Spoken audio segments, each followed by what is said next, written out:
صدق اللہ العظیم۔ الصلاۃ والسلام علیک یا رسول اللہ، الصلاۃ والسلام علیک یا حبیب اللہ، الصلاۃ والسلام علیک یا نبی اللہ، الصلاۃ والسلام علیک یا نور اللہ، وعلی آلک و اصحابک یا حبیب اللہ، صلی اللہ تعالی علیہ وسلم۔ بسم اللہ الرحمن الرحیم۔ اللہم صلی وسلم وبارک علی سیدنا و مولانا محمد النبی الامی الحبیب العالی القدر العظیم الجاہ وآلہ وصحبہ وبارک وسلم۔ جزاکم اللہ خیرا۔ میرے پیارے آقا صلی اللہ تعالی علیہ وسلم کے پیارے دیوانوں، اللہ رب العزت جل جلالہ نے یوں تو ہمیں بہت ساری نعمتیں اس نے عطا فرمائیں،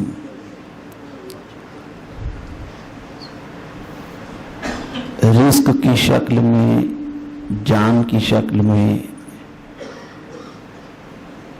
زمین کی شکل میں، آسمان کی شکل میں، پانی کی شکل میں، ہوا کی شکل میں، ماں باپ کی شکل میں، اولاد کی شکل میں، اس طرح سے کئی نعمتیں اس نے عطا فرمائیں۔ اس کی نعمتوں کا ہم احاطہ نہیں کر سکتے، نہ اسے شمار کر سکتے ہیں۔ خود ہمارے وجود کے اندر اللہ عز و جل کی اتنی نعمتیں ہیں کہ ایسی نعمتیں کوئی دوسرا دے ہی نہیں سکتا۔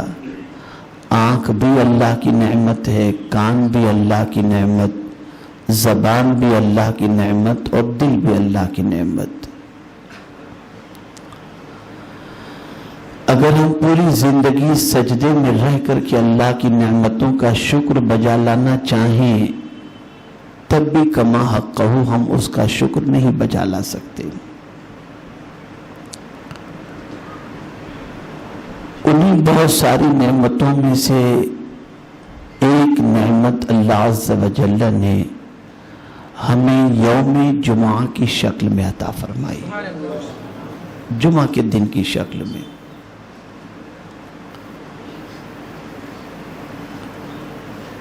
یوم جمعہ یہ سید الایام ہے، سارے دنوں کا سردار ہے۔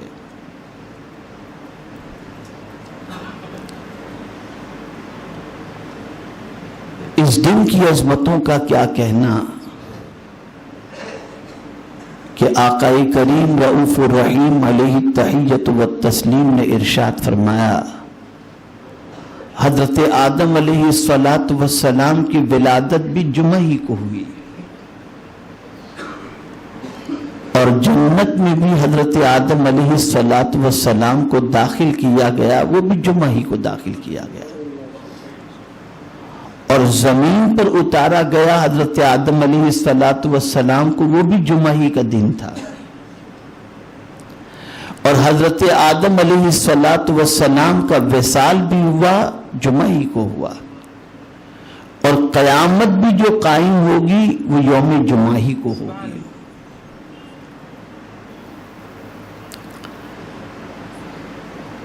بلکہ حضور صلی اللہ تعالی علیہ وسلم ارشاد فرماتے ہیں کہ اللہ کے نزدیک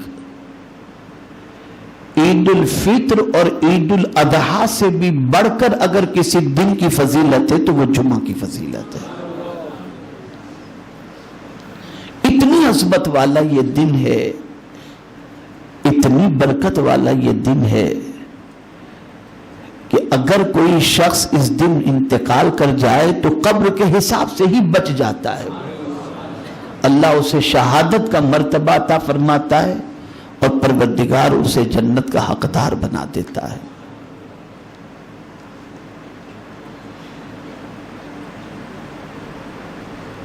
آقا کریم صلی اللہ تعالی علیہ وسلم نے ارشاد فرمایا، ایک جمعہ سے لے کر دوسرے جمعہ تک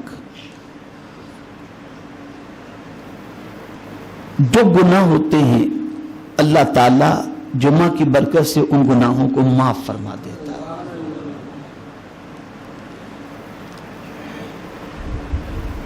بڑی برکتیں ہیں اس دن کی، بڑی فضیلتیں ہیں اس دن کی، لیکن افسوس، 100,000 افسوس کہ جس طریقے سے اللہ کی بہت ساری نعمتوں کی ہم نے ناقدری کی ہے، ویسے ہی اس دن کی بھی ہم نے ناقدری کی۔ قرآن مقدس میں ایک سورت ہی پوری سورہ جمعہ کے نام سے نازل ہوئی، اس سے آپ اندازہ لگا سکتے ہیں کہ اس دن کی کتنی اہمیت ہوگی۔ آقا کریم صلی اللہ تعالی علیہ وسلم نے ارشاد فرمایا، یوم جمعہ کو کثرت سے مجھ پر درود پڑھو کہ تمہارا درود میری بارگاہ میں پہنچایا جاتا ہے۔ اور بعض روایتوں میں یہاں تک آیا کہ جو شخص یوم جمعہ کو آقا کریم صلی اللہ تعالی علیہ وسلم پر 80 مرتبہ درود پڑھے، اللہ اس کے 80 گناہوں کو، 80 سال کے گناہوں کو معاف فرما دیتا ہے۔ اور رسول گرامی وقار صلی اللہ علیہ وسلم نے ارشاد فرمایا، جو شخص شب جمعہ یا یوم جمعہ کو مجھ پر درود پڑے، کنت شہیدا و شفیعا یوم القیامہ، میں اس کے لیے قیامت کے دن گواہی دینے والا اور شفاعت کرنے والا ہو جاؤں گا۔ یہ اس دن کی برکت ہے، لیکن مجھے اس دن کا خاص اہتمام کرتے ہوئے کچھ لوگوں کے علاوہ کہیں اور کچھ لوگ، زیادہ تر لوگ نظر نہیں آتے۔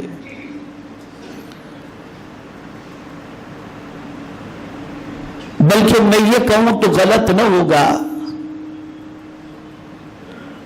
کہ جس طریقے سے کئی نعمتوں کی ناقدری کی گئی، اسی طریقے سے اس نعمت کی بھی ناقدری کی جا رہی ہے۔ اب آئیے قرآن مقدس سے ہم اس دن کی عظمتوں کو سمجھیں۔ اللہ رب العزت جل جلالہ نے ارشاد فرمایا، یا ایھا الذین آمنوا، اے ایمان والو، اذا نودی للصلاۃ من یوم الجمعہ،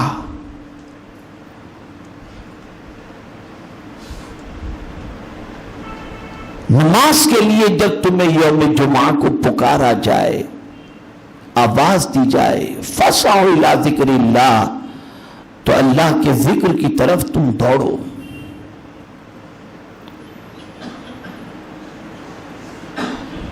یعنی منادی، مؤذن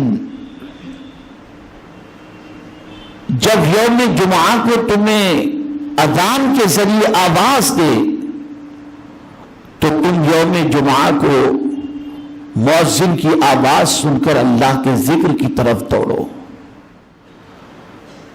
تو قرآن کہتا ہے کہ جب تمہیں نماز کے لیے پکارا جائے یوم جمعہ کو، فاسعوا الی ذکر اللہ، اللہ کے ذکر کی طرف دوڑو۔ اس سے مراد اذان ہے۔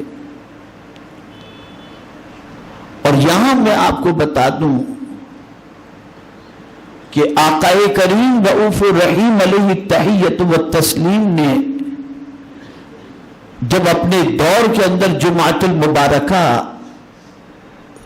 کا اہتمام فرمایا تو جس طریقے سے عیدین کے اندر دونوں عیدوں میں پہلے نماز ہوتی ہے اور بعد میں خطبہ ہوتا ہے، ایسے ہی یوم جمعہ کا بھی سسٹم یہی تھا کہ پہلے نماز ہوتی تھی اور بعد میں خطبہ ہوا کرتا تھا۔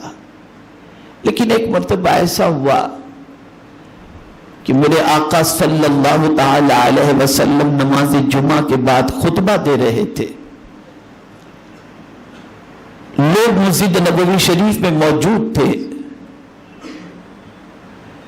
اتنے میں ایک قافلہ آیا، تو چونکہ مدینے میں لوگوں کو قحط کا سامنا تھا، اور جب ملک شام سے کوئی قافلہ آتا تو اس میں کھانے پینے ضروریات کی بہت ساری چیزیں آتی تھی، اور اس زمانے میں جب قافلہ آتا تھا تو قافلے کے آنے کے بعد لوگوں کو خبر کرنے کے لیے زور زور سے دف بجایا جاتا، جس سے لوگوں کو پتہ چلتا کہ قافلہ آ چکا ہے، تو جسے خریدی کرنی ہوتی تھی وہ خریدی کے لیے دوڑ پڑتا تھا۔ تو مسجد نبوی شریف میں میرے آقا صلی اللہ تعالی علیہ وسلم جمعہ کا خطبہ دے رہے تھے، اور اسی خطبے کے دوران ملک شام سے قافلہ آیا، اور پھر قافلے نے دف بجانا شروع کیا، تو اتفاق سے مسجد میں جتنے بھی لوگ تھے ان سب نے ضرورت کی چیزوں کی خریدی کے لیے مسجد سے نکلنا شروع کر دیا۔ ٹوٹل 12 صحابہ صرف مسجد میں رہ گئے، جس سے سرکار صلی اللہ علیہ وسلم کے قلب اطہر کو تکلیف پہنچی۔ تو پروردگار کی شان یہ ہے کہ مصطفیٰ جان رحمت کو جب بھی کوئی تکلیف پہنچتی میرا مولا تسلی دے دیا کرتا۔ کتنا عظیم مرتبہ ہے میرے آقا صلی اللہ علیہ وسلم کا کہ دنیا کا عام انسان اگر بے چین ہو تو انسان تسلی دیتا ہے، لیکن مصطفیٰ بے چین ہو تو خدا تسلی دیتا ہے۔ ایک قانون ہی عطا کر دیا گیا، اور وہ قانون یہ کہ اب جب کبھی بھی مؤذن اذان کہے یوم جمعہ کو وَذَرُوا الْبَيْعَ، کاروبار چھوڑ دو کاروبار، یہ لغو و لعب، یہ تجارت، یہ مال و زر، ان ساری چیزوں کو چھوڑ کر اللہ کے ذکر کی طرف دوڑو۔ اس کا مطلب یہ نہیں کہ بھاگ بھاگ کے مسجد کے اندر گھسو، جلدی کرو، اس کا مطلب جلدی کرو۔ پھر اس کے بعد میرے آقا صلی اللہ تعالی علیہ وسلم نے جمعہ کی نماز بعد میں کی، اور خطبہ حضور صلی اللہ علیہ وسلم نے پہلے دینا شروع کیا۔ میرے پیارے آقا صلی اللہ تعالی علیہ وسلم کے پیارے دیوانوں، حضور صلی اللہ علیہ وسلم کے دور پاک میں ایک ہی اذان ہوتی تھی جمعہ کی۔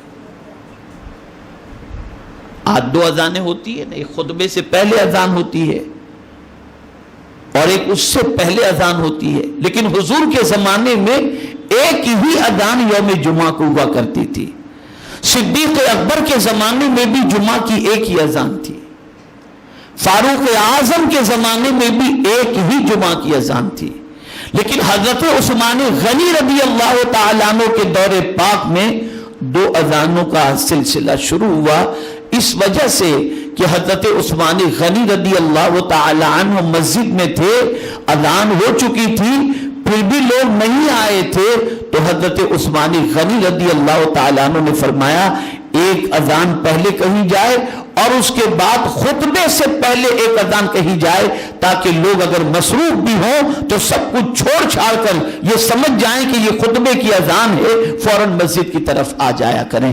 میرے پیارے آقا صلی اللہ تعالی علیہ وسلم کے پیارے دیوانوں، جس طریقے سے سیدنا فاروق اعظم رضی اللہ تعالیٰ عنہ نے 20 رکعت تراویح کا جماعت کے ساتھ اہتمام کیا، حضور کے زمانے میں جماعت کے ساتھ 20 رکعت تراویح نہیں پڑھی جاتی تھی، یہ صدیق فاروق اعظم رضی اللہ تعالیٰ عنہ نے اس سلسلے کو شروع کیا۔ اسی طریقے سے 2 اذانوں کا سلسلہ بھی حضرت عثمان ذو النورین نے شروع کیا، لیکن دیوبندی ہو یا وہابی کوئی اسے بدعت نہیں کہتا، کوئی اسے منع نہیں کرتا، بلکہ ہر ایک اس چیز کو اپناتا ہے۔ میں پوچھنا چاہتا ہوں، جب صدیق فاروق اعظم اور حضرت عثمان ذو النورین رضی اللہ تعالی عنہما اگر کوئی اسلام کے بھلے کے لیے، مسلمان کے بھلے کے لیے کوئی نئی چیز شروع کر دیں جو حضور کے زمانے میں نہیں تھی، تو وہ بدعت نہیں ہو سکتی، وہ بدعت سیئہ نہیں ہو سکتی، وہ بدعت دلالہ نہیں ہو سکتی، وہ گمراہی کا طریقہ نہیں ہو سکتا۔ تو اگر کوئی مصطفیٰ پیارے کی میلاد بنائے تو یہ شرک و بدعت کیسے ہو سکتا ہے؟ ورنہ آپ کیوں یوم جمعہ کو 2 اذان دیتے ہیں؟ یہ حضور کے زمانے میں نہیں تھا یہ سلسلہ، لیکن ہر مسجد کے اندر 2 جمعہ کی اذان، جمعہ کی 2 اذانیں ہوتی ہیں۔ تراویح مکہ مکرمہ ہو یا مدینہ منورہ ہو جماعت کے ساتھ پڑھی جاتی۔ کوئی ثابت کرے کہ حضور کے زمانے میں یہ نمازیں تھیں؟ سرکار تراویح جماعت سے پڑھاتے تھے یا پڑھتے تھے؟ مجھے کوئی ثابت کرے۔ تو عرض یہ کر رہا تھا کہ یہ دن بڑی برکت والا دن ہے، اور اس دن کی نماز فرمایا گیا جب کوئی مسجد کے اندر، یعنی یہاں تک فرمایا گیا کہ فرشتے مسجد کے دروازے پر رجسٹر لے کر کے کھڑے ہوتے ہیں، اور جو مسجد میں انٹری کرتا ہے فرشتے اس کا نام لکھتے ہیں، اور یہاں تک کب تک لکھتے رہتے ہیں؟ تو فرمایا گیا کہ جب امام خطبہ دینا شروع کرتا ہے تو فرشتے اپنے رجسٹر کو بند کر دیتے ہیں، اور وہ بھی خطبہ سننے میں مصروف ہو جاتے ہیں۔ اب میں ان لوگوں سے پوچھوں گا جو جان بوجھ کر مصلی لے کر کے باہر مسجد کے انتظار کرتے ہیں یا گھر پر انتظار کرتے ہیں کہ خطبہ شروع ہو یا اقامت شروع ہو تو ہم روڈ پر مصلی بچھا کر کے نماز پڑھ لیں۔ قرآن تو یہ کہتا ہے کہ تمہارے کانوں تک آواز پہنچے مؤذن کی، یا جب تمہیں نماز کے لیے یوم جمعہ کو بلایا جائے تو جلدی کرو، دوڑو۔ اور یہاں دوڑنے کا جذبہ اور جلدی کرنے کا جذبہ تو بہت دور کی بات ہے۔ انسان اتنا سست ہو چکا ہے، سمجھتا ہے 2 رکعت پڑھو جلدی سے چلے جاؤ۔ یہ ناقدری ہے، یہ اس دن کی برکتوں سے محرومی ہے۔ سرکار صلی اللہ تعالی علیہ وسلم کے 560 سال ولادت سے پیشتر اس دن کا نام جدا تھا۔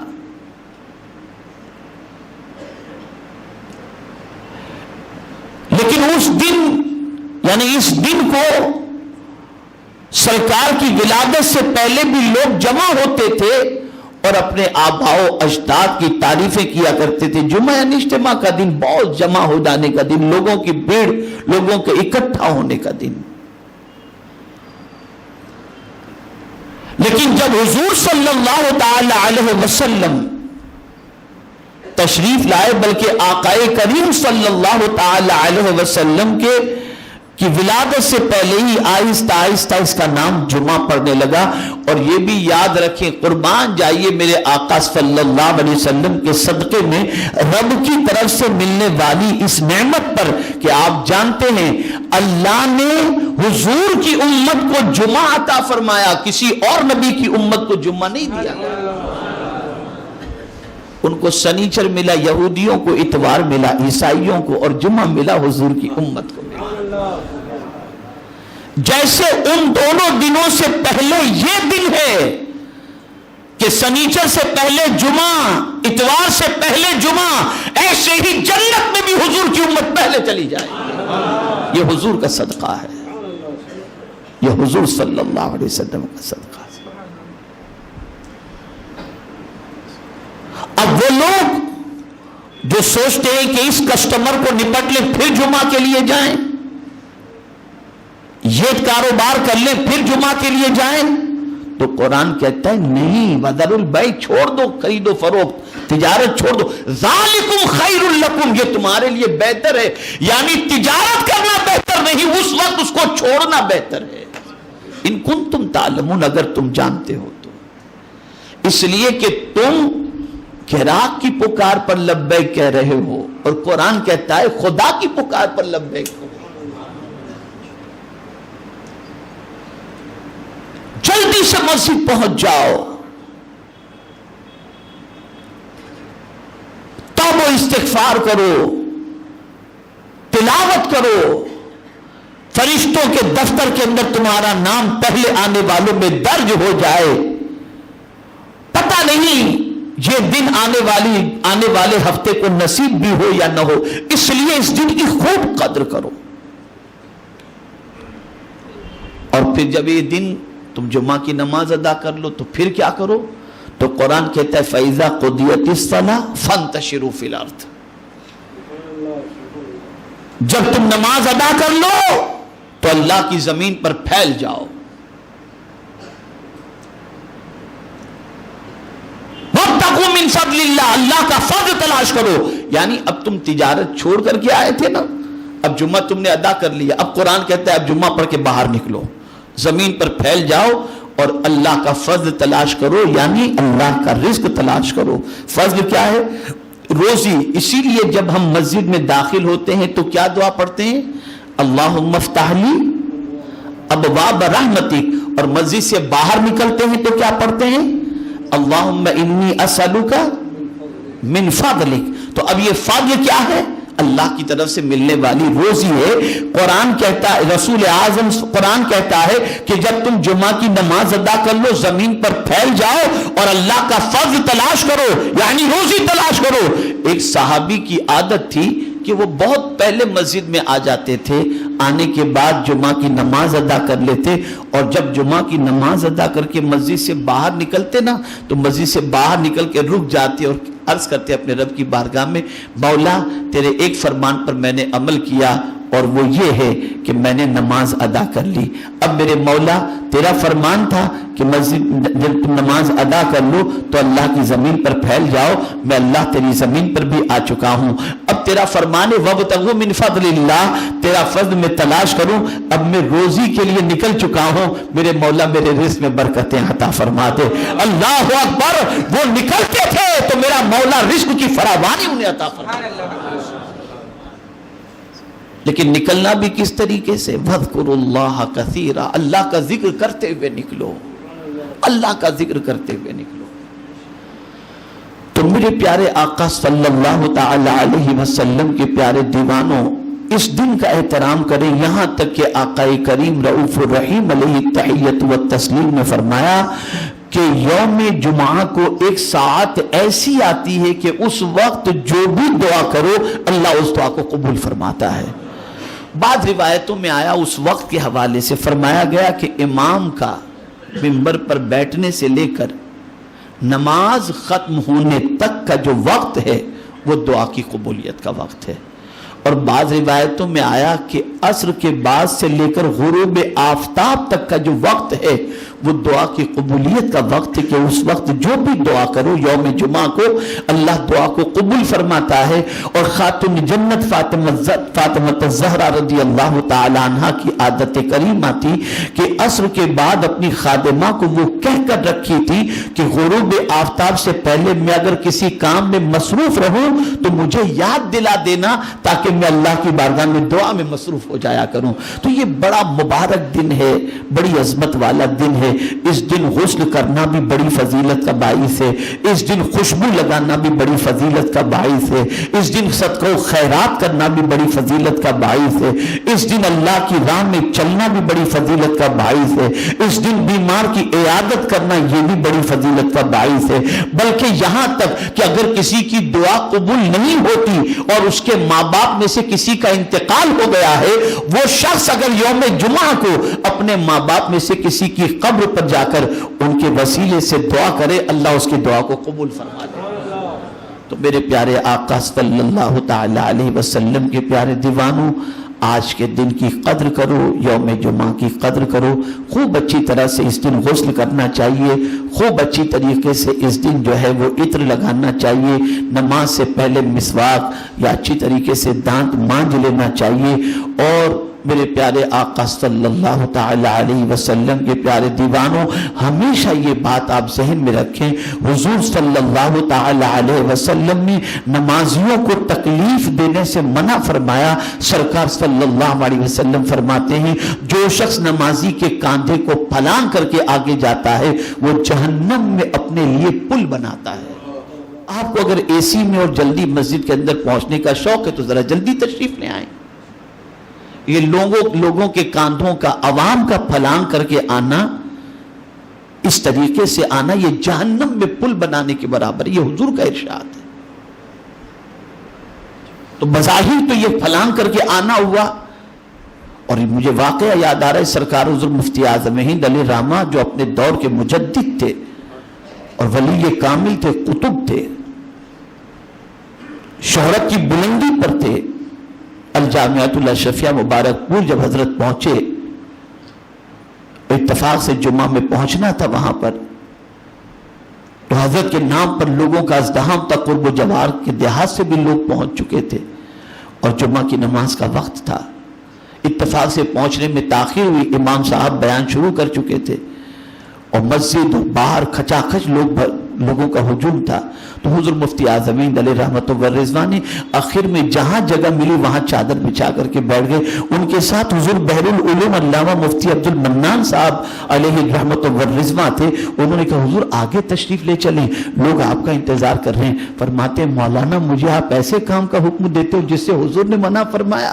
حضور نے فرمایا جو نمازیوں کے کاندھے کو پھلانگ کر کے جائے وہ گویا جہنم میں اپنے لیے پل بناتا ہے۔ میں آگے نہیں جا سکتا، میں یہیں بیٹھتا ہوں۔ دھوپ میں حضرت بیٹھے، تو عرض کرنے کا منشا یہ ہے، یقیناً آپ کو اگر جلدی سننے کا یا آنے کا یا ادھر بیٹھنے کا شوق ہے تو جلدی آ جایا کرے۔ اس طریقے سے آ کر اپنے نامہ اعمال کے اندر گناہ کا درج کروانا یہ اچھی چیز نہیں۔ اللہ تعالیٰ اپنے حبیب صلی اللہ علیہ وسلم کے صدقہ و طفیل ہم سب کو قرآن و حدیث پر عمل کی توفیق نصیب فرمائے، اور پروردگار ہمیں جس طریقے سے بہت ساری نعمتوں کی ہم نے ناقدری کی، ایسے ہی جمعہ کی ناقدری سے بھی بچنے کی توفیق عطا فرمائے، اور یوم جمعہ کی قدر کرنے کی توفیق نصیب فرمائے۔ وما علینا الا البلاغ المبین۔ السلام علیکم ورحمۃ اللہ وبرکاتہ۔